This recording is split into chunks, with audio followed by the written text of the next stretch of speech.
چھینٹے سے بچاؤ، بہرا بچہ چھینٹے سے بچے گا، کیچڑ میں چل رہا ہے کیسے بچے گا؟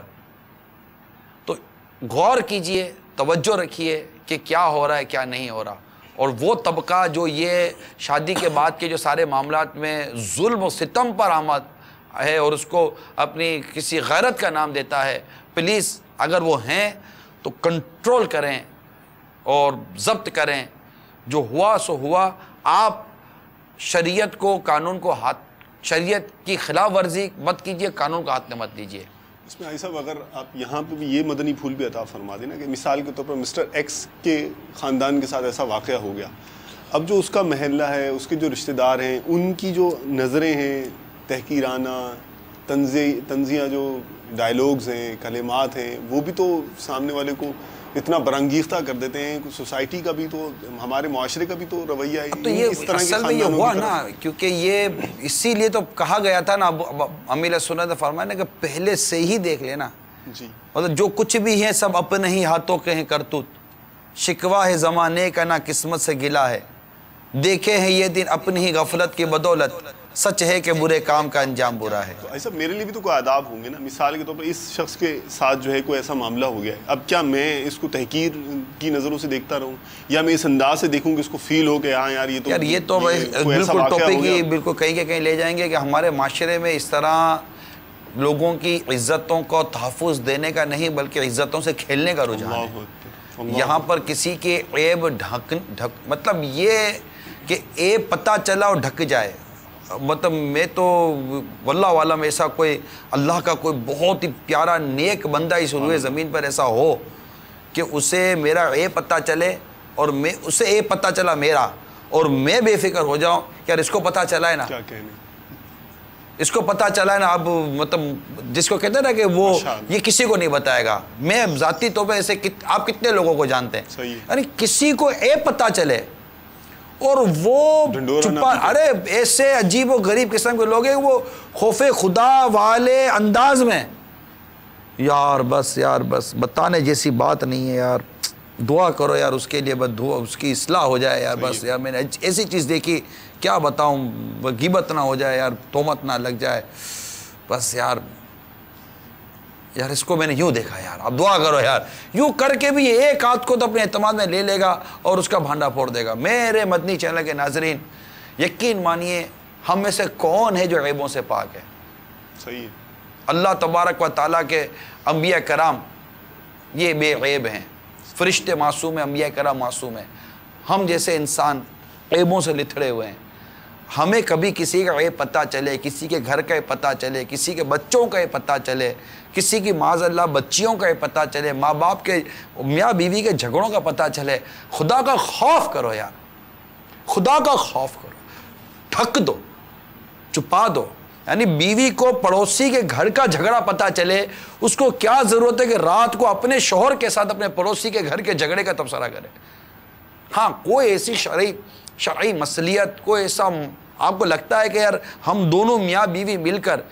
ان کے درمیان محبت و پیار پیدا کروا سکتے ہیں، کوئی اتفاق پیدا کروا سکتے تو ٹھیک ہے، مگر ایسے کون وہ بولے گی کہ یہ جھگڑا اور کوٹ نہیں رہی بات ہے، اپنے بھی تو روز لڑتے ہیں، ہمارا بھی تو یہ لگا ہوا ہے، ہم کیا مطلب کسی کے مطلب نہ جو کر سکے خیر خواہی خود اپنی، کسی دوسرے کا بھلا کیا کریں گے. تو یہ غور کر لیجئے کہ اچھا یہ پکی نیت کرتے ہیں آپ نہیں کرتے. میں تو آپ کو نہیں دیکھ رہا میرے ناظرین کو، لیکن ایک مدنی التجا کر رہا ہوں آپ سے،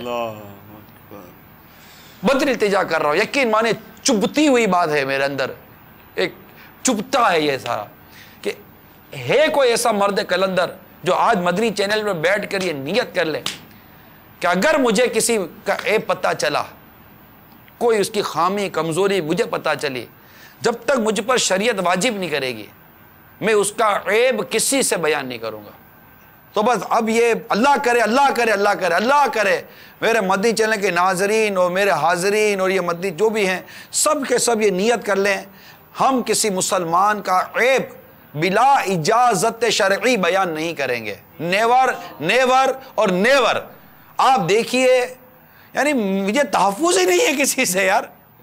اولاد ماں باپ کے عیب کھولتی ہے، ماں باپ اولاد کے عیب کھولتے ہیں، بیوی شوہر کے عیب کھولتی ہے، شوہر بیوی کے عیب کھول دیتا ہے. یعنی گھر کی 4 دیواری میں رہنے والے 6 افراد کو ایک دوسرے سے تحفظ نہیں ہے، باہر کیا تحفظ رہے گا؟ گھر کے اندر اگر کوئی بیچارہ مثال کے طور پر کسی کی نماز قضا ہو گئی تو ضروری ہے کہ اس کا ڈھولک گھر سے ہی بجے گا۔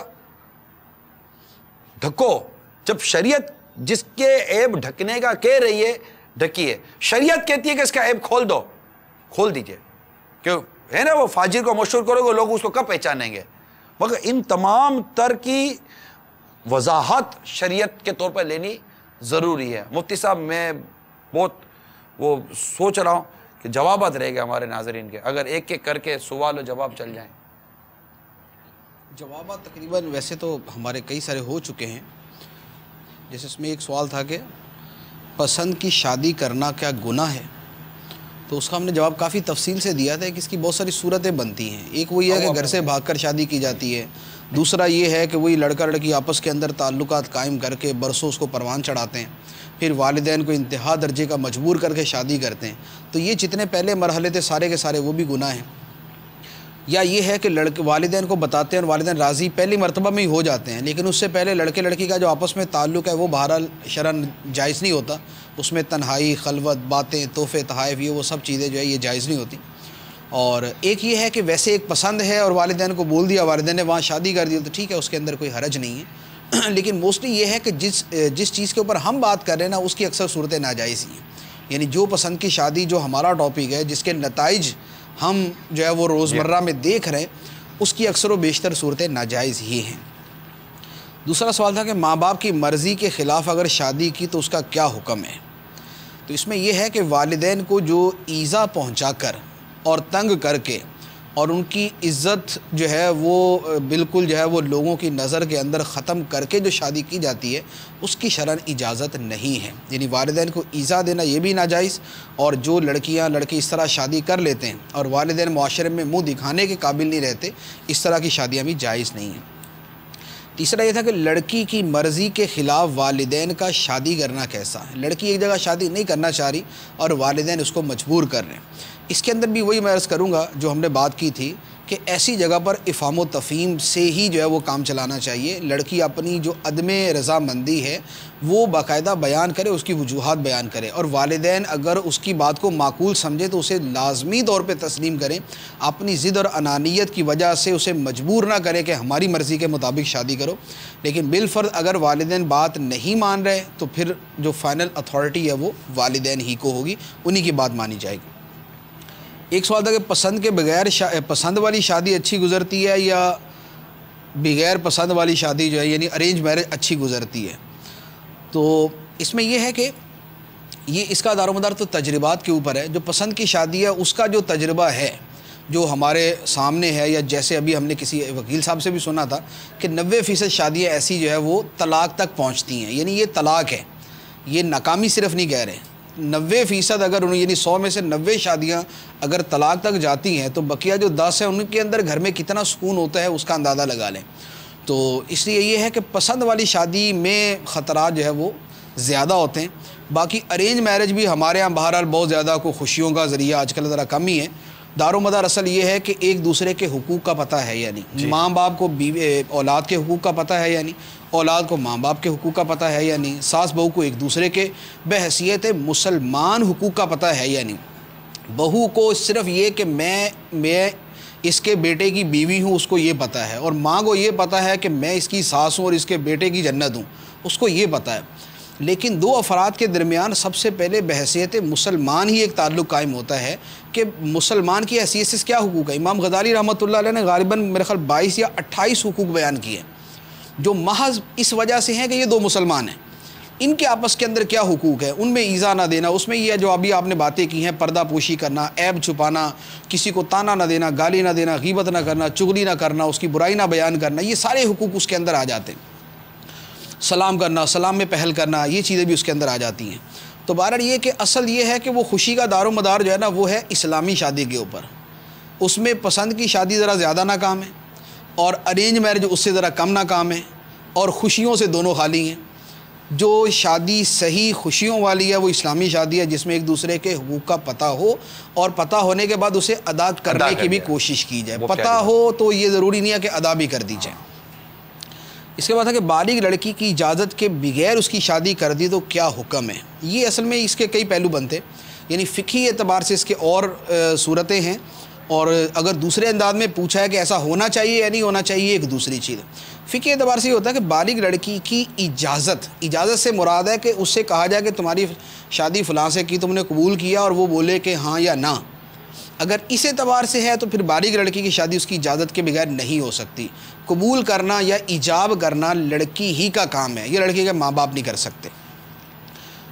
اگلا سوال تھا کہ کہاں تک پسند کی شادی کی اجازت ہے؟ تو کہاں تک پسند کی شادی کی اجازت ہے، یہ اسی سوال کا ایک پہلو بن جاتا ہے کہ اگر گناہ کے ذریعے دوستیاں پروان نہیں چڑھی ہوئیں اور پسند کا سبب جو ہے کوئی جائز ذریعہ ہے، تو اس میں اپنے والدین سے کہہ کر وہ شادی جو ہے وہ یعنی وقوع پذیر ہو جائے تو اس میں کوئی حرج نہیں ہے، وہ ٹھیک ہے، اس میں یہ حرج نہیں۔ سب صورتوں میں قاسم صاحب یہ بتائیے کہ آنکھ بند کر کے کر لے یا پسند کرنے کا کوئی رائٹس ہیں، پسند کرنے کی کوئی شریعت میں کہیں کوئی گنجائش یا کوئی ایسا اسپیس ہے کہ یار مطلب جب دو ملنا چاہتے ہیں، شادی کرنا چاہتے ہیں، تو کوئی ہے کہ ایک دوسرے کو دیکھ لیں کہ شادی کے بعد پہ پتہ چلے کہ یہ کیا ہو گیا؟ دیکھیں وہ بات یہ ہے، پسند کی جگہ نا ڈھنگ کی شادی ہونی چاہیے، یعنی پسند کی جگہ ڈھنگ کی شادی۔ وہ کیا ہے؟ جتنی شریعت نے اجازت دی ہے وہ، اور جتنا عقل تقاضا کرتی ہے معلومات کا، وہ دونوں چیزیں ہونی چاہیے۔ شریعت نے جو اجازت دی ہے وہ یہ دی ہے کہ لڑکا لڑکی کو شادی سے پہلے اس نیت سے دیکھ سکتا ہے کہ مجھے اس سے شادی کرنی ہے تو کیا یہ مجھے جو ہے وہ اچھی لگتی ہے یا نہیں لگتی، ٹھیک ہے نا؟ اس کی شریعت نے اجازت دی ہے۔ اب ہمارے ہاں جو وہ سختی کی جاتی ہے نا، وہ اس کی بھی اجازت نہیں دی جاتی۔ اچھا، لیکن اس میں بھی یہ ہے کہ چونکہ بہرحال اس کی اجازت نہ دینا بھی حیا ہی کے اندر ایک پہلو آ جاتا ہے، تو شریعت حیا کو کہتی ہے کہ الحیاء خیر کلہ، جی ماشاء کہ اللہ، حیا پورے کا پورا خیر ہی ہے، یعنی اس میں کچھ ایکسٹریم بھی اگر آدمی ہو جاتا ہے تو وہ بھی بہتر خیر ہی خیر ہے، مدینہ وہ خیر ہی خیر ہے نا۔ تو لہٰذا اسی لیے بہار شریعت میں صدر الشریعہ مفتی امجد علی آدمی علیہ رحمہ نے یہ فرمایا کہ ہمارے ہاں، یعنی ہمارے ہندوستان میں، پاکستان جس میں شامل تھا، کہ ہمارے ہاں یہ رواج نہیں ہے کہ لڑکا یوں جا کے لڑکی کو دیکھے کہ میں آپ کے گھر آیا ہوں آپ کی لڑکی سے شادی کرنی ہے، مجھے لڑکی دکھاؤ، ایسا ہمارے ہاں رواج نہیں ہے۔ تو لہذا جو لڑکے کے قریبی رشتہ دار ہیں، یعنی اس کی ہمشیرہ ہے، اس کی بہن ہے، اس کی ماں ہے، اس کی خالہ ہے، یہ والے جا کر دیکھیں اور آ کر لڑکی کے پورے اوصاف بیان کر دیں۔ لڑکی کا قد ایسا ہے، شکل ایسی ہے، نئے نقش اس کے ایسے ہیں، یہ چیزیں اس کے سامنے بیان کر دے، جس سے اس کے سامنے ایک پکچر بہرحال بن جائے کہ بھئی ایسی ہے، میں اسے شادی کروں یا نہ کروں۔ تو لہذا یہ والی چیز جو ہے نا، یہ تو ہونی چاہیے، یعنی یہ شریعت کی پسندیدہ اور مطلوب چیزوں میں سے ہے کہ لڑکے کو بالکل اندھا رکھ کے شادی نہ کی جائے۔ وہ جس کو کہتے ہیں نا کہ وہ ٹافی یا کیا نام ہے، وہ سڑا ہوا کیک نکلا گیا شادی کے بعد، وہ والی صورتحال نہ ہو۔ اچھا، ایک تو صرف پھر صرف شکل و صورت نہیں، شکل و صورت کا کامیاب شادی کے اندر 10% تک جو ہے وہ عمل دخل ہوتا ہے، 90% عمل دخل عورت کے کردار، اس کے اخلاق اور اس کی ملنساری اور اس کے گھر چلانے کا ہوتا ہے، دینداری، سلیقہ، کیونکہ یعنی سلیقہ مندی جس کے لیے آپ لفظ استعمال کر سکتے ہیں۔ شکل و صورت جو ہے وہ 10 دن کے اندر جو ہے وہ ایک معمول کی شے بن جاتی ہے۔ پہلی مرتبہ اٹریکشن زیادہ ہوتی ہے، 10 دن کے بعد وہ ایک معمول کی شکل بن جاتی ہے۔ لیکن جو سلیقہ مندی ہے، اور صبح جناب اٹھی نہیں، شوہر نے کام پہ جانا ہے اور بیوی سوئی ہوئی ہے، اس کو کھانا چاہیے، بیوی کہہ رہی میرا موڈ نہیں ہے آج، اس کو کپڑے چاہیے، وہ کہہ رہی ٹھیک ہے الماری سے نکال کے استری کر لو تم، وہ گھر پہ واپس آتا ہے تو بیوی آرام کر رہی ہے۔ اب اس طرح کی پھر وہ ہزار بد سلیقہ اور جو سگڑ پن کے خلاف چیزیں ہیں وہ ساری کی ساری اس میں آ جاتی ہیں۔ تو کامیاب شادی کا مدار جو ہے وہ بیوی کے کردار پہ، اس کے اخلاق پہ، اس کی ملنساری پہ، اس کی سلیقہ مندی پہ، اس کا شوہر کو اچھے طریقے سے، شوہر کی فیملی کو اچھے طریقے سے لے کر چلنے پر ہوتا ہے۔ 90% چیزیں یہ ہیں۔ لہذا جہاں پر شادی کرنی ہے وہاں پر اگر دیکھنے کی کوئی صورت ہے اور اس میں کوئی پرابلم نہیں آ رہی تو وہ صورت اختیار کر لی جائے، ورنہ وہی ہے کہ اپنی خاندان کی عورتوں کے ذریعے اس کے اوصاف معلوم کر لیے جائیں، لیکن اس کے ساتھ بقیہ چیزیں جو ہے وہ لازمی طور پہ دیکھی جائے، ورنہ ساری زندگی سر پکڑ کے رونے کے علاوہ اور کچھ بھی حاصل نہیں ہوگا۔ ارینج میرج میں اور یہ لو میرج کے اندر فرق یہی ہوتا ہے۔ ارینج میرج میں کیا ہوتا ہے کہ اس میں کوئی شب برات آتی ہے، اس میں کوئی عید آتی ہے، اس میں لڑکے کے گھر والے کوئی چیز تحفہ دینے جاتے ہیں، کوئی اس سے ان کی طرف سے کوئی ملنے آتا ہے، یہ ان کے گھر جاتے ہیں. یہ بار بار آنا جانا پورے گھر کے ماحول کو اس میں دیکھنے کے اندر مدد ملتی ہے. یعنی عورت جب دوسرے کے گھر جاتی ہے تو اس کے گھر کے ماحول کو دیکھ لیتی ہے. انہوں نے کھانا کیسا بنایا تھا, ان کا ملنا ملانا کیسا تھا, ان کی آپس میں گفتگو کا انداز کیا تھا, ان کا ہم سے گفتگو کا انداز کیا تھا. یہ ساری چیزیں ہوتی ہیں جس کے بعد شادی ہوتی ہے. تو وہ جو شادی میں 10% کے ساتھ 90% فیکٹر ہوتا ہے وہ بھی کلیئر ہو جاتا ہے. اور یہ جو پسند کی شادی ہے, لو میرج ہے, اس میں باقی ساری چیزیں مس ہوتی, کیونکہ اس میں جو باتیں ہیں اور اس میں جو چیزیں ہیں وہ ان کو تو ہم ڈیٹیلز کے ساتھ جو ہے وہ بیان بھی نہیں کر سکتے کہ اس میں کیا دیکھا جاتا ہے. اس میں یہ سلیقہ مندی اور یہ وہ سب ختم. اس میں وہ سلیقہ بھی فنا, اس میں طریقہ بھی فنا, اس میں صبح بھی فنا, اس میں شام بھی فنا, اس میں تعلقات بھی فنا. وہ صرف ایک ہی چیز کو لے کے بیٹھے ہوتے ہیں کہ بھئی مجھے یہ پسند ہے, اور جہاں پسند ہے تو محبت عیب دیکھنے سے اندھا کر دیتی ہے. اور یہ وہاں پر حقیقتاً یہ شے منطبق ہوتی ہے کہ محبت جو ہے وہ عیب دیکھنے سے اندھا کر دیتی ہے. پھر وہ شادی کے بعد محبت والا فیکٹر جب تھوڑا سا نیچے آتا ہے تو میں نے عرض کیا نا کہ جذبات یا عقل, دو میں سے ایک ہی چیز عمل کرے گی. شادی کے بعد جب جذبات نیچے آتے ہیں تو اب عقل اوپر آنا شروع ہوتی ہے. جب عقل اوپر آتی ہے تو پھر پتہ چلتا ہے یہ میں کس بلا کو گلے ڈال کے بیٹھ گیا بھائی. پھر لڑکی سوری, کس بلا کو گلے ڈال کے بیٹھ گیا یا کس بھوت سے بند گئی میں, یا پھر وہ لڑکی کی طرف سے ہوتی ہے کہ یہ کیا مسئلہ ہے یہ اس میں. تو مطلب اس لیے ارینج میرج میں بہرحال یہ چیزیں سامنے آ جاتی ہیں جن کی وجہ سے کچھ نہ کچھ فوائد حاصل ہو جاتے ہیں. تو یہ کہ پسند کی شادی کی کہاں تک اجازت ہے, اس کی فقہی شرعی چیزیں اپنی جگہ ہیں, لیکن پسند یعنی لو میرج اور ارینج میرج, لڑکے کا بھی اگر کوئی ایسے اسباب بن جاتے ہیں کہیں دیکھنے کرنے کے بھی, تو اس میں اپنی حدود میں رہے. جو ہمارے آج کل جو لڑکے کو دکھانے کے جو معاملات ہیں, اور اس میں جس طرح کی بے حیائیاں داخل ہو گئی ہیں, اور جس انداز سے لڑکی کو ایک ڈرامہ کے طور پر دکھایا جاتا ہے, اور جو کچھ اس میں ہو رہا ہوتا ہے, پھر دکھانے کے ساتھ ساتھ معاذ اللہ پھر یہ کہ تم دونوں ذرا باہر چلے جاؤ, ذرا دیکھ لو, ادھر بیٹھ جاؤ, ادھر بیٹھ جاؤ, چلو ذرا لڑکا لڑکی کو اکیلے چھوڑ دو. یار آپ لوگوں کو کیا ہوگا یار, آپ کو مسئلہ کیا ہے؟ اب مطلب جو ایک تمیز دار طریقے والا ایک خوبصورت سا مہذب انداز اگر لڑکے کا لڑکی کی طرف دیکھنے کا بنتا ہے تو ٹھیک ہے. اور ایک اس سے زیادہ بہتر انداز یہ ہے جو بھی مفتی صاحب نے فرمایا کہ اس کا مطلب کہ جو تھوڑا سا جو وہ خد و خال ہے اس کے متعلق جو اس کی جو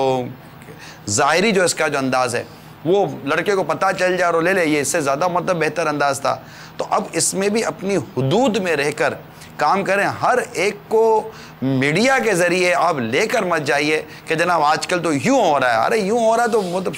سارے معاذ اللہ اگر ایک تعداد جمع ہو کر جہنم کی طرف بھاگ رہی ہے, ہم بھی کیا بھاگیں گے؟ نا ہاں بالکل نہیں. شریعت اور اسلام و دین میں حسن ہے, حیا. بہت خوبصورت بات کی ہمارے مفتی صاحب نے, حیا جتنی ہونا خیر ہے, حیا جتنی ہو خیر ہے, اس کو بڑھنے دو جتنی ہو خیر ہے. کالز بار لیتا ہوں, ضرور لیتا ہوں. جی سنائیے. حاجی صاحب آپ کی بارگاہ میں میرا یہ سوال ہے کہ میں ایک لڑکی کو پسند کرتا ہوں, میرے والدین بھی اس لڑکی کو پسند کرتے ہیں اور اس کے والدین بھی مجھے پسند کرتے ہیں, لیکن وہ لڑکی مجھے پسند نہیں کرتی ہے. آیا اس صورت میں اگر ہماری شادی ہو جاتی ہے تو کیا یہ خوشگوار ماحول چل سکتا ہے؟ یعنی آپ کیا کہنا چاہتے ہیں؟ کیا کہوں گا, کوئی چوتھی صورت آئی ہے یہ کہ لڑکی ہی آپ کو پسند نہیں کرتی تو نہیں کرتی یار. کیا مفتی صاحب کیسے سمجھائیں گے اس کو؟ لڑکی کی پسند کا کیا کتنا اس میں وہ لیا جائے گا؟ اس کے بہت سارے اس کے پیچھے ریزنز ہو سکتے ہیں نا. یعنی اب ان کا پرٹیکولر میں ان کا نہیں کہتا نا, اس سے جدا گانا کہتا ہوں. مثال کے طور پہ کسی جگہ یہی معاملہ ہو کہ لڑکا لڑکی کو پسند کرتا ہے, لڑکی سے پسند نہیں کرتی, اور وجہ یہ ہے کہ لڑکی کے کسی اور سے تعلقات ہیں. تو اب اگر اس کی شادی ہو بھی گئی تو وہ جو لڑکی کا معاملہ ہے وہ ختم نہیں ہوگا اور اس کی زندگی برباد ہو جائے گی. یعنی یہ ایک صورت یہ ہو سکتی ہے. ایک صورت یہ ہو سکتی ہے کہ اب اس میں بعض اوقات وہ خود شادی کے اندر کچھ یعنی صرف یہ چیزیں نہیں, ایک دو چیزیں جو ہم دیکھتے ہیں وہ نہیں ہے, وہ بہت ساری چیزیں دیکھنے کی ہوتی ہیں. ہمارے ہاں جو شادیوں کی ناکامی کا ایک سبب ہے, جیسے خاص طور پہ مغربی ممالک سے جو چیزیں آتی ہیں نا, یعنی میں وہاں پر یورپ میں گیا تو وہاں پر دارالفتہ کے اندر ایک جگہ جانا ہوا مجھے نا, ایک اپنے بڑے عالم تھے ان کے دارالفتہ میں گیا. وہاں بیٹھے ہوئے جتنے فون آئے اور جتنے لوگ آئے سارے طلاق کا ہی پوچھنے آئے تھے, سب طلاق کا پوچھنے آئے. میں نے مفتی صاحب سے پوچھا, میں نے کہا مفتی صاحب یعنی یہاں بھی اتنی طلاق ہے؟ انہوں نے کہا کہ یہاں طلاق کا ریشو یہ ہے کہ 20% تو وہ شادیاں ہیں جس میں پہلی رات کے بعد طلاق ہو جاتی, 20%. اور انہوں نے کہا کہ 20% مزید وہ ہے کہ جن کے اندر 1 سال کے بعد طلاق ہو جاتی ہے, اور 20% صرف وہ ہیں کہ جن میں 5 سال تک طلاق نہیں ہوتی, اور اس سے بڑا ایک فخر سمجھا جاتا ہے کہ یار دیکھو ماشاءاللہ 5 سال گزر چکے, طلاق نہیں ہوئی ہماری. تو وہاں پر معاشرہ اس قدر جو ہے نا وہ اس کی بری صورت ہے. میں نے پوچھا وجہ کیا ہے, اتنی زیادہ کیوں طلاق ہے؟ انہوں نے کہا کہ دیکھیں ایک تو وہی کہ یہ چلتے ہیں یہاں کے معاشرے کے پیچھے, اور غیر مسلم معاشرے کے پیچھے جب چلتے ہیں تو وہاں ان کی جو بے حیائی اور جو چیزیں اپناتے ہیں اس کا نتیجہ طلاق ہی نکلنا ہے. لڑکی نے اپنے 10 لڑکے پسند کیے ہوئے, لڑکے نے 5 لڑکیاں پسند کی ہوئی ہیں, تو نتیجہ طلاق ہی ہوگا. ایک دوسرا سبب یہ ہے کہ ہمارے ہاں رجحان یہ ہے کہ بھئی یہاں جو بھی بندہ ہے, یہاں لڑکا ہے نا, اس نے یہاں کی لڑکی سے شادی نہیں کرنی, اس نے شادی کرنی ہے اپنے پیچھے گاؤں کی لڑکی سے. اور جو یہاں جو لڑکی ہے اس نے شادی کرنی ہے اپنے پیچھے گاؤں کے لڑکے سے. وہ وہاں بھینسیں چراتا ہے اور یہاں کی لڑکی نے PhD کی ہوئی ہے. اب جب ان دونوں کا ملاپ ہوگا کہ لڑکے کو اردو بھی صحیح نہیں بولنی آئے گی اور لڑکی PhD کی ہوئی ہوگی, تو ان دونوں کا نبھا آپس کے اندر کیسا ہوگا؟ تو یہ جو 100% ان پڑھ اور 100% پڑھے لکھے کے درمیان جو شادی کی جاتی ہے, یہ بھی تباہی بربادی کا ذریعہ بنتی ہے. اب مثال کے طور پہ یہ جو انہوں نے مسئلہ پوچھا ہے, ہو سکتا ہے کہ اس کیس کے اندر یہی ہو, لڑکا جو ہے وہ ان پڑھ ہے, لڑکی جو ہے وہ انتہائی پڑھی لکھی ہے, وہ نہیں چاہتی وہاں پر شادی کرنا. تو اس طرح کے کئی اسباب ہو سکتے ہیں. پھر کئی مرتبہ بعض اوقات جو ہے وہ شکل و صورت میں اتنا زیادہ فرق ہوتا ہے کہ وہاں پر اسے برداشت کرنا بڑا مشکل ہوتا ہے. تو اس طرح کے کئی ریزنز ہو سکتے ہیں. لہذا پرٹیکولر ایک کیس کے صرف 4 الفاظ سن کے ہم کسی کے بارے کو مشورہ نہیں دے سکتے کہ اسے کرنی چاہیے یا نہیں کرنی چاہیے. یہ جو کیس ہوتے ہیں نا, یہ پوری کنسلٹنسی کے جو ہے نا وہ اٹ نیڈس ا فل کنٹینسی, بیٹھ کر بات کی جائے پراپر, اس میں جو ہے نا وہ چاہیے ہوتا مشورہ کرنا نا, پھر اس کا کوئی جواب دیا جائے. اس طرح کے افیئرس کے اندر نا عموماً اس طرح کا ایڈیشن بھی ہوتا ہے کہ آپ کوئی ایسا وظیفہ عطا فرمائیں یا آپ دعا کر دیں, کچھ ایسی آپ نظر کرم کر دیں کہ وہ مجھے پسند کرنے لگے. اور پھر وہ فیکٹرز بھی ہوتے ہیں نا جو محبوب آپ کے قدموں میں, اور ایک رات کے عمل سے کامیابی حاصل کیجئے. اس پر بھی اگر آپ مدنی پھول عطا فرما دیں, اور یورپ کا جیسے آپ فرما رہے ہیں, تو شاید یعنی جو یہ ایشین کمیونٹی ہے 90% سے زیادہ شاید وہ اشتہار اسی کے ہوتے ہوں گے. نہیں, یہ تو ایک وہ وداؤٹ انویسٹمنٹ بزنس ہے کالے باباؤں کا تعداد سے, کہ یہ جاتے ہیں اور اس طرح کے ایک دوسرے کے لیے عملیات کرواتے ہیں. لیکن حقیقت یہ ہے کہ جب قلب اور ذہن اور خاندان آپس میں ان کی ذہنی ہم آہنگی نہ بنتی ہو نا, تو اس طرح کے رشتوں میں پڑھنے میں آدمی احتیاط کرے, اور یہ ایک آرٹیفیشل اور مصنوعی ذرائع استعمال کرنے کے بجائے یہ سب نہ کرے. ایک آفیشیل ایک طریقہ کار, ایک معاشرتی راستہ ہے شادی بیاہ کا, اسی کو ایڈاپٹ کریں, اور ایک دوسرے کی رضامندی کے ساتھ ہو تو کیا بات ہے. مشورہ یہی ہے کہ ایک دوسرے کی رضامندی کو فوقیت دینی چاہیے. یہ زبردستی کے معاملات ہیں نہیں, کوئی 1-2 دن کا ہے نہیں, اور مطلب ایسا تو ہے نہیں کہ 4 دن کے بعد لا کر وہ جیسے نہیں وہ ہم پیڑھی پہ جاتے ہیں, جانور کو ہم کو پسند آ گیا اور جانور ہی نہیں آنا چاہ رہا, لیکن اب وہ گھسیٹ کے ہم لے آتے ہیں کیونکہ پتہ ہے گھر کے جگہ سے باندھنا ہے, 4 دن کے بعد کاٹنا ہے. اب ایسا کوئی مطلب کوئی قربانی کے لیے کوئی جانور تو لینے گئے نہیں ہیں کہ زبردستی گھسیٹ کر لائیں گے, گاڑی میں ڈالیں گے اور لا کر مطلب کہ باندھ دیں گے, اور باندھ کر 4 دن کے بعد اس کو کاٹ دیں گے. ایسا تو ہے نہیں. ایک مطلب زندگی بھر کا ایک رشتہ ہے, جب تک یوں چاہتے شادی کے بعد جب تک زندگی ہے, ایک تصور ہوتا ہے کہ مثال کے طور پر اگر 25 سال یا 20 سال یا 22 سال کی عمر میں آپ کی شادی ہوئی ہے, اور فار ایگزامپل کہ آپ کی عمر 60 سال ہے, 63 سے کم ہے, تو اگر 60 سال ہے آپ کی عمر, تو ابھی بھی 40-45 سال کا آپ کے سامنے پیریڈ ہے. تو اب اتنا بڑا عرصہ کیا مطلب کہ یہ گھر توڑتے رہیں گے بنتا رہے گا, توڑتے رہیں گے بنتا رہے گا, ایسا تو نہیں ہے نا. تو وہ سوچ سمجھ کر فیصلہ کرنا ہوتا ہے کہ پھر شادی ہے, شادی کے بعد بچے ہیں, پھر بچوں کا ایک فیوچر ہے. ان تمام تر پہلو کو سامنے رکھ کر کوئی فیصلہ کریں, اور اس میں بڑوں کی رضامندی, ماں باپ کی دعا. اگر آپ ماں باپ کا دل دکھاتے ہیں, ماں باپ کی دل آزاریاں کرتے ہیں, معاذ اللہ ان کی ذلت اور رسوائی کا سبب بنتے ہیں. اب بتائیے کہ جس عمل میں ماں باپ کی دعا نہیں, ماں باپ کی دل آزاری اور معاذ اللہ نہ کرے کوئی بد دعا والا حساب ہو, تو پھر بتائیے کہ خوشحالی ماں باپ کی ان بد دعا کے اور ان ناراضگی کے آگے وہ خوشحالی کیسے آگے آئے گی. تو میری تمام تر ہمارے جو ینگسٹر ہمارا نوجوان طبقہ ہے ان سے میری مدنی التجا ہے کہ اس معاملے میں غور کیجئے، اپنے آپ کو ان تمام تر ذرائع سے بچائیے جو ذریعہ اس طرح کی غیر اخلاقی اور بعض صورتوں میں غیر شرعی معاملات کی طرف آپ کو لے کر جاتا ہے۔ ہمیں یہ ایک مشورہ مل رہا ہے کہ وہ جو ٹین ایجز پر کوئی مدنی مکالمہ یا کوئی سلسلہ آپ کریں، یعنی 13 سے لے کر جو 19 20 21 سال کی عمر کے جو نوجوان ہوتے ہیں، ان عمروں میں کیا کیا ان کے بہکنے کے اور ان کے غیر اخلاقی معاملات میں پڑنے کے اسباب ہیں، پڑھتے ہیں، اور ان سے ان کو کیسے بچایا جا سکے۔ مجھے باقاعدہ ایک اسی طرح کی عمر سے تعلق رکھنے والے ہی ایک نوجوان نے کہا کہ اگر آپ لوگ اس پر کوئی سلسلہ کریں اور اس طرح اس عمر کے لڑکوں سے، لڑکے اسلامی بھائی کہتے ہیں، ان سے بھی کوئی ایسی بات چیت ہو جائے کہ یہ کیا اسباب ہوتے ہیں، ماں باپ کو ان کے بارے میں کیا کیئر کرنا چاہیے، اور خود ان کو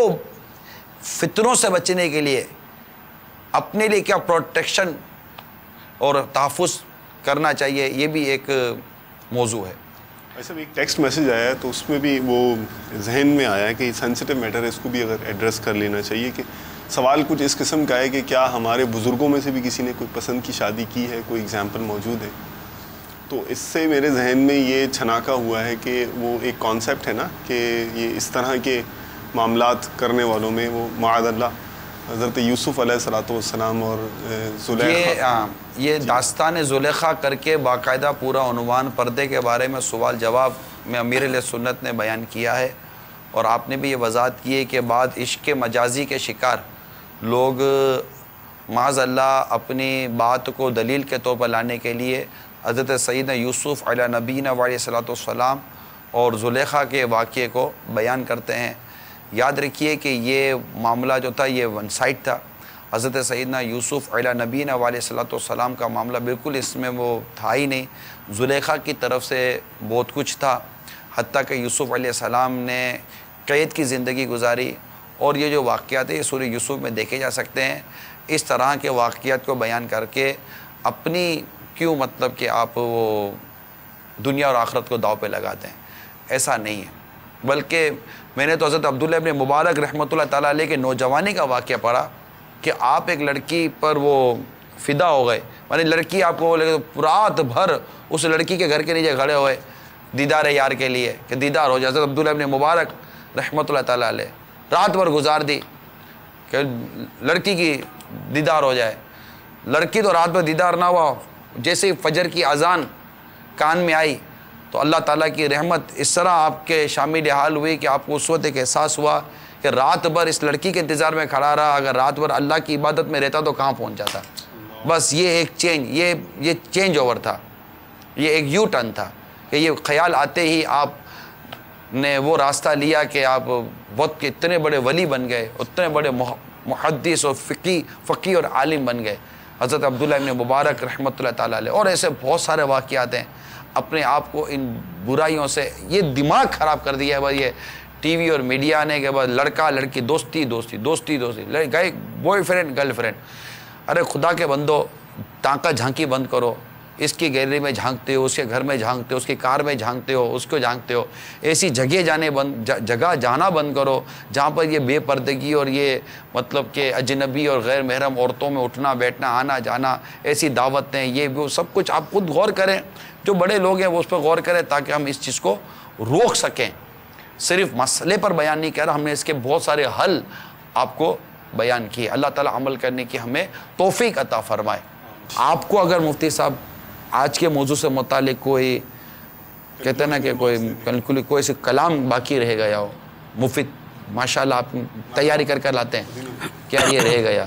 تو میں چاہتا ہوں وہ بھی بات ہو جائے۔ اچھا، یہ ابھی جو آپ فرما رہے تھے نا، یہ حضرت یوسف علیہ الصلوۃ والسلام کے جو واقعے کے حوالے سے، جی اس میں صرف قرآن پاک کی چند آیتیں جی جو ہے وہ میں عرض کرتا ہوں کہ یہ جو عشق کی نوعیت تھی یہ کس طرح کی تھی۔ اس میں یہ ہے قرآن پاک کے اندر ہے، بسم اللہ الرحمن الرحیم، وَرَاوَدَتْهُ الَّتِي هُوَ فِي بَيْتِهَا عَن نَفْسِهِ وَغَلَّقَتِ الْأَبْوَابَ وَقَالَتْ هَيْتَ لَكَ قَالَ مَعَاذَ اللَّهِ إِنَّهُ رَبِّي أَحْسَنَ مَثْوَايَ إِنَّهُ لَا يُفْلِحُ الظَّالِمُونَ۔ فرمایا کہ جس عورت کے گھر میں حضرت یوسف علیہ الصلاۃ والسلام رہتے تھے، اس عورت نے آپ کو پھسلانا چاہا اور اس نے دروازے بند کر دیے اور دروازے بند کر کے کہا کہ آؤ میری طرف۔ یوسف علیہ الصلاۃ والسلام نے جواب میں فرمایا معاذ اللہ، اللہ کی پناہ، بے شک وہ میرا مالک ہے، یعنی یہ جس کے گھر میں رہ رہا ہوں وہ میرا مالک ہے اور اس نے مجھے اچھا ٹھکانہ دیا ہے، تو یہ اس کے گھر میں خیانت کرنا تو ظلم ہے اور خدا ظالموں کو فلاح نہیں دیتا۔ اب اس کے بعد اگلی آیت ہے وَلَقَدْ هَمَّتْ بِهِ وَهَمَّ بِهَا لَوْلَا أَن رَأَىٰ بُرْهَانَ رَبِّهِ۔ عورت نے تو یوسف کا قصد کیا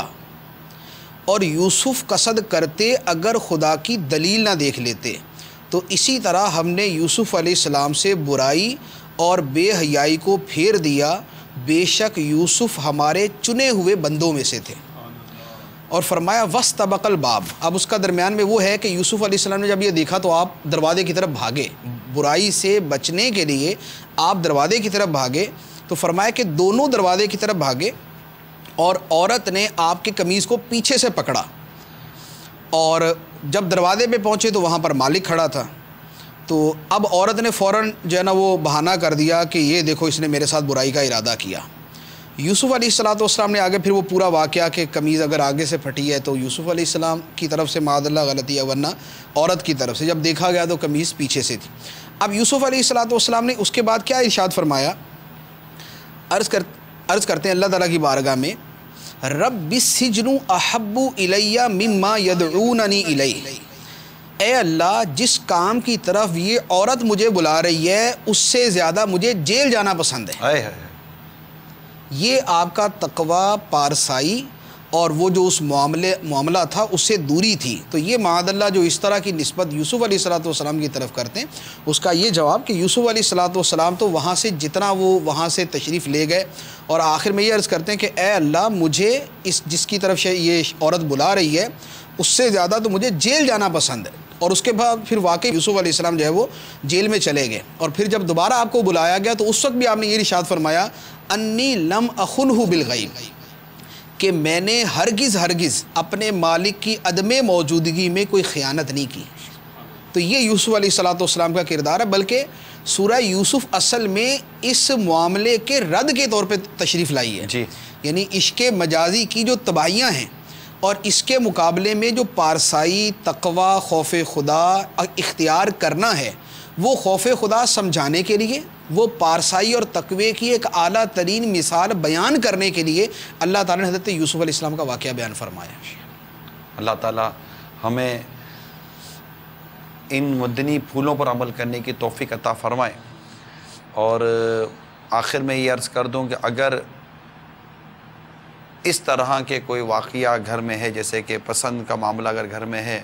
اور وہ نوجوان سن دیکھ رہے ہیں، تو اگر ماں باپ کو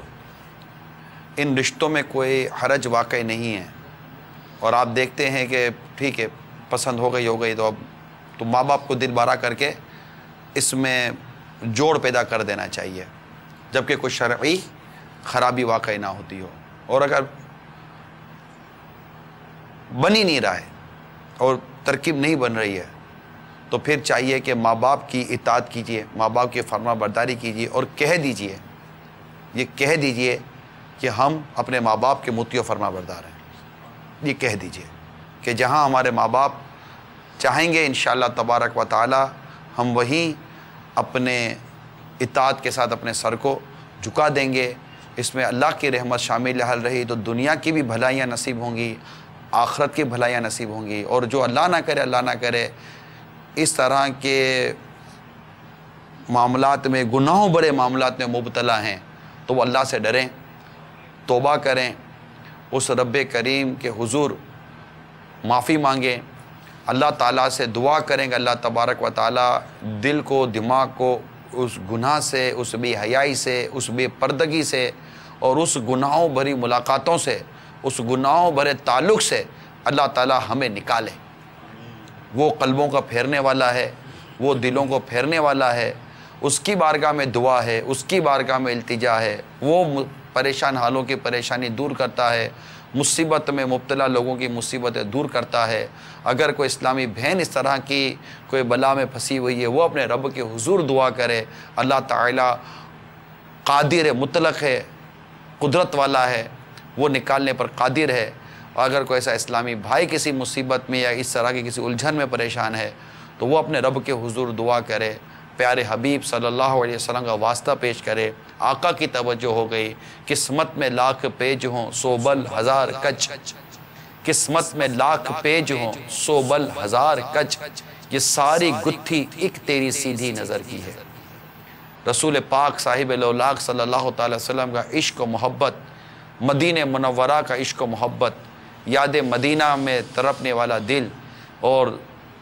زیارت مدینہ کے لیے تڑپنے والی آنکھ نصیب ہو جائے۔ ایک کاش یہ آنکھ اس کا جلوہ دیکھنے کے لیے ترسے کہ جس کے بارے میں کہا گیا، کچھ ایسا کر دے میرے کردگار آنکھوں میں، ہمیشہ نقش رہے روئے یار آنکھوں میں، انہیں نہ دیکھا تو کس کام کی ہے یہ آنکھیں کہ دیکھنے کی ہیں ساری بہار آنکھوں میں۔ اپنی ماں کو شفقت، محبت اور رحمت کی نظر سے دیکھیے کہ مقبول حج کا ثواب پانے کی بشارت ہے۔ تو اس طرح اپنی نگاہوں کو بچانے کی کوشش کیجیے اور اپنے دل کو مختلف گندگیوں سے پاک کیجیے۔ عشق الہی،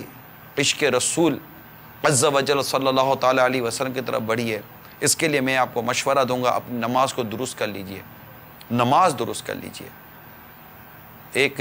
واقعہ کتابوں میں لکھا ہے کہ ایک شخص کو کسی شادی شدہ عورت کے ساتھ اس کا مسئلہ اٹک گیا اور اس نے اس شادی شدہ عورت کو اپنے جو بھی اس کے جذبات تھے اس کا لیٹر بھیج دیا، مکتوب بھیج دیا۔ اس عورت نے، وہ نیک اور پارسا عورت تھی، شادی شدہ تھی، پرہیزگار تھی عورت، اور مطلب فتنے فساد والی نہیں تھی۔ اس نے جب یہ مکتوب پڑھا تو اس نے اپنے شوہر کو دے دیا کہ فلاں نے مجھے یہ ایسا بھیجا ہے۔ اب شوہر تھے مسجد کے امام، اب یہ مسجد کے امام تھے مگر ایک بہترین سلجھے ہوئے نیک اور پرہیزگار اوصاف کے مالک تھے اور خیر خواہی امت کا گویا کہ جذبہ تھا۔ انہوں نے اپنی زوجہ سے کہا کہ آپ ان کو جواب یہ لکھیے کہ فلاں امام کے پیچھے 40 دن تک 5 نمازیں تکبیر اولیٰ کے ساتھ ادا کیجئے، اس کے بعد بات کریں گے۔ عورت نے وہ جواب بھیج دیا۔ اب مرد تو ویسے اس کی تو گوٹ پھنسی ہوئی تھی، اس نے اس امام صاحب کے پیچھے نماز، درست نماز وہ ہے جو اس کے فرائض و واجبات اور شرائط کے ساتھ ادا کی جائے، اس عورت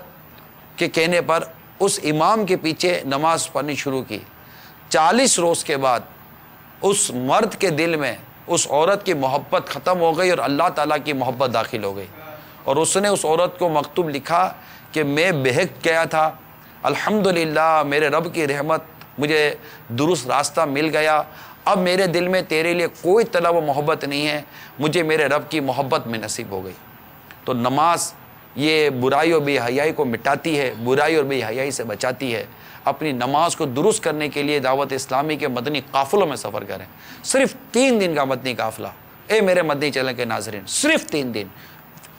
اونلی میکسیمم 72 آورس، جس میں ٹریولنگ میں آنا جانا بھی شامل ہے۔ 72 گھنٹے کا یہ مدنی قافلہ، میں امید کرتا ہوں کہ آپ کے وضو کو، آپ کے غسل کو اور آپ کے نماز کے معاملات کو درست کرنے میں آپ کی بے حد مدد کرے گا۔ ایک بار نماز درست ہو گئی، اے میرے پیارے مدنی چینل کے ناظرین، کیا اسلامی بھائی، کیا اسلامی بہنیں،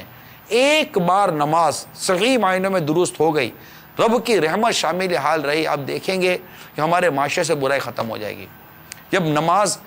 درست پڑھنی ہے، بے نمازی جب اتنے بڑھ گئے ان کو نمازی بنانا ہے۔ جب یہ درستی کی ایک میں آپ کو طریقہ عرض کر رہا ہوں معاشرے میں درستی لانے کے لیے، کہ اگر ہم نے معاشرے میں اپنے بے نمازیوں کو نمازی بنا دیا، نمازی بنا دیں اور ان نماز پڑھنے والوں کی نماز درست کروا دیں، امید کرتا ہوں کہ بہت ساری بے حیائیاں، بہت ساری فحاشی اور بہت ساری بے باکیاں دم توڑ دیں گی۔ اللہ تعالیٰ نے اس نماز میں بڑی برکت رکھی ہے، نماز میں بڑی تاثیر رکھی ہے، نماز میں بہت طاقت ہے، نماز میں بہت طاقت ہے۔ نماز جھوٹ سے، ناپاکی سے، نہ جانے کتنی آفتوں سے بچاتی ہے، نماز حیا لاتی ہے، نگاہوں کو جھکاتی ہے، شرم لاتی ہے، پرہیزگاری لاتی ہے، ماں باپ کا اطاعت و فرما بردار بناتی ہے، اور معاشرے میں جدول کا پابند بنائے گی آپ کو، جو جماعت سے نماز پڑھنے کا عادی ہوگا۔ نماز میں بہتری ہے، نماز میں بہتری ہے، اور اس کے لیے میں دعوت اسلامی کے مدنی قافلے کی آپ کو دعوت دوں گا۔ اللہ تعالی ہم سب کو عمل کی توفیق عطا فرمائے، آمین بجاہ نبی الامین صلی اللہ تعالی علیہ وسلم۔ اپنے عزم کا اظہار کیجئے، غیبت کے خلاف جنگ جاری رہے گی، مسجد برو تحریک جاری رہے گی، شیطان کے خلاف جنگ جاری رہے گی۔ صلو علی الحبیب صلی اللہ تعالی علی محمد۔ یا رسول اللہ تیرے چاہنے والوں کی خیر، الصلاۃ والسلام علیکہ یا رسول اللہ، الصلاۃ والسلام علیکہ یا حبیب اللہ۔